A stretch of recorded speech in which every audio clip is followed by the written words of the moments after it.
بسم اللہ الرحمن الرحیم۔ حضرت معقل بن یسار رضی اللہ تعالیٰ عنہ کا بیان ہے کہ رسول اللہ صلی اللہ تعالیٰ علیہ وسلم نے ارشاد فرمایا کہ جو شخص صبح کو 3 مرتبہ اعوذ باللہ السمیع العلیم من الشیطان الرجیم پڑھ کر سورہ حشر کی یہ آخری 3 آیات واللہ الذی لا الہ الا هو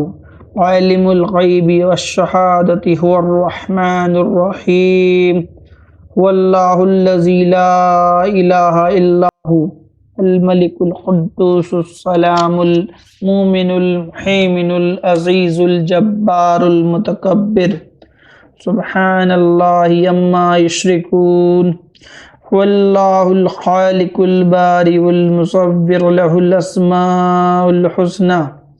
يسبح له ما في السماوات والارض وهو العزیز الحکیم۔ پڑھ لے تو اس کے لیے خداوند تعالیٰ 70,000 فرشتے مقرر فرما دے گا جو صبح سے شام تک اس پر رحمت بھیجتے رہیں گے، اور اگر اس دن مر جائے تو شہید مرے گا، اور جو شخص شام کو یہ عمل کرے تو اس کے لیے خداوند تعالیٰ 70,000 فرشتے مقرر فرما دے گا جو اس پر صبح تک رحمت بھیجتے رہیں گے،